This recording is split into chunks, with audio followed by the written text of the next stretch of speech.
একটি জরুরি সিদ্ধান্ত মোতাবেক আমাদের যে 6 তারিখের যে লং মার্চ টু ঢাকা কর্মসূচি ছিল সেটাকে আমরা একদিন এগিয়ে নিয়ে এসেছি। অর্থাৎ আগামীকাল 5ই অগস্ট সারা দেশের মুক্তিকামী জনতাকে ঢাকার উদ্দেশ্যে রওনা হওয়ার জন্য আমরা আহ্বান জানাচ্ছি। আমি জানি না সমন্বয়করা আজকে রাতে বেঁচে থাকতে পারবে কিনা। আমরা গণভবনের দিকে যাত্রার জন্য প্রস্তুত। এই লড়াই আমাদের জন্য একটি চূড়ান্ত লড়াই। যে কারফিউ সরকারের পক্ষ থেকে ঘোষণা করা হয়েছে, আমরা স্পষ্টভাবে বলতে চাই সেনাবাহিনী এই ধরনের কোনো কারফিউ বাস্তবায়নের জন্য মাঠে না নামে। যদি মাঠে নামে তাহলে সেনাবাহিনী স্পষ্টভাবে অফিসিয়ালি জনতার বিরুদ্ধে দাঁড়াবে। প্রিয় দেশবাসী, আজ বাংলাদেশ একটি গভীর সংকটময় মুহূর্তের মধ্য দিয়ে যাচ্ছে। এখন পর্যন্ত আমাদের প্রাপ্ত খবর অনুযায়ী আওয়ামী লীগ, ছাত্রলীগ, যুবলীগের সন্ত্রাসীরা গুলি করে কুপিয়ে প্রায় 30-এর অধিক শিক্ষার ছাত্র জনতাকে হত্যা করেছে এবং দিন শেষ হতে হতে এই সংখ্যাটা কোথায় গিয়ে দাঁড়ায় আমরা জানি না। এরই প্রেক্ষিতে আমরা একটি সিদ্ধান্ত নিয়েছি। আমাদের একটি জরুরি সিদ্ধান্ত মোতাবেক আমাদের যে 6 তারিখের যে লং মার্চ টু ঢাকা কর্মসূচি ছিল সেটাকে আমরা একদিন এগিয়ে নিয়ে এসেছি। অর্থাৎ আগামীকাল 5ই অগস্ট সারা দেশের মুক্তিকামী জনতাকে ঢাকার উদ্দেশ্যে রওনা হওয়ার জন্য আমরা আহ্বান জানাচ্ছি। যারা পারবেন, যাদের পক্ষে সম্ভব হবে, আজ রাতেই আপনারা ঢাকার উদ্দেশ্যে রওনা হয়ে যান। আমরা আগামীকাল সারা দেশের মুক্তিকামী জনতাকে ঢাকায় আসার আহ্বান জানাচ্ছি। বিশেষ করে ঢাকার আশেপাশের যে জেলাগুলো আছে, আপনারা দায়িত্ব নিয়ে মসজিদের মাইকে ঘোষণা দিয়ে যাদেরকে পাবেন সবাইকে নিয়ে ঢাকার উদ্দেশ্যে রওনা হন। এই লড়াই আমাদের জন্য একটি চূড়ান্ত লড়াই।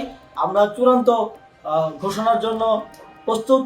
আমরা গণভবনের দিকে যাত্রার জন্য প্রস্তুত এবং সেই উদ্দেশ্যেই আপনারা সবাই ঢাকা আসুন।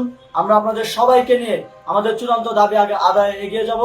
আমি জানি না সমন্বয়করা আজকে রাতে বেঁচে থাকতে পারবে কিনা, কিন্তু আপনাদের উপর আমরা এই দায়িত্ব দিচ্ছি।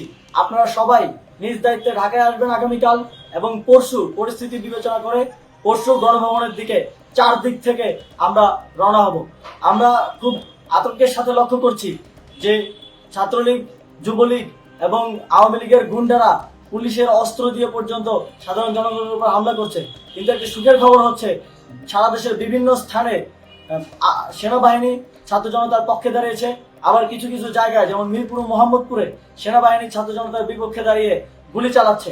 আমরা সেনাবাহিনীর প্রতি আহ্বান জানাতে চাই, আপনারা এদেশের নাগরিক এবং আপনারা এদেশের নিরাপত্তার দায়িত্বে আছেন, এদেশের জনগণের যানবাহনের নিরাপত্তার দায়িত্বে আছেন। আপনারা দেশের পক্ষে এবং দেশের জনগণের জন্য কাজ করবেন। কোনো খুনি সরকারের জন্য, কোনো খুনি রাজনৈতিক দলের জন্য কাজ করবেন না। এটি এদেশের জনগণ আপনাদের থেকে প্রত্যাশা করে। আমাদের এই আন্দোলনে সম্পূর্ণ সমর্থন দিয়ে হয় নিরপেক্ষ থাকুন, অথবা এই খুনি বাহিনীকে, সরকারের খুনি বাহিনীকে প্রতিহত করুন, তাদেরকে যথাযথ শাস্তির আওতায় নিয়ে আসুন। যে কারফিউ সরকারের পক্ষ থেকে ঘোষণা করা হয়েছে, আমরা স্পষ্টভাবে বলতে চাই সেনাবাহিনী এই ধরনের কোনো কারফিউ বাস্তবায়নের জন্য মাঠে না নামে।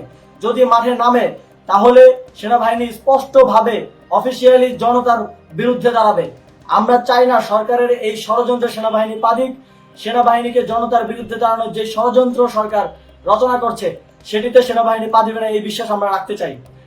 আওয়ামী লীগ আজ সারা দেশে তাদের খুনি বাহিনীকে নামিয়ে দিয়েও ছাত্র জনতার প্রতিরোধের মুখে টিকতে পারেনি। রাজপথের পরাজিত শক্তি হিসেবে তারা সেনাবাহিনী সহ অন্যান্য বাহিনীকে আমাদের বিরুদ্ধে কাজে লাগানোর চেষ্টা করছে। এই চেষ্টাকে, এই ষড়যন্ত্রকে ব্যর্থ করতে হবে এবং আগামীকাল সারা দেশে মসজিদে মসজিদে ঘোষণা দিয়ে ঢাকার উদ্দেশ্যে আপনারা রওনা হন। প্রত্যেকটি পরিবার থেকে অন্ততপক্ষে একজনকে ঢাকার উদ্দেশ্যে রওনা করে দিন, এই ইতিহাসের সাক্ষী হতে, একটি নতুন বাংলাদেশের অভ্যুদয় ঘটানোর একজন কর্মী হতে। ধন্যবাদ সকলকে।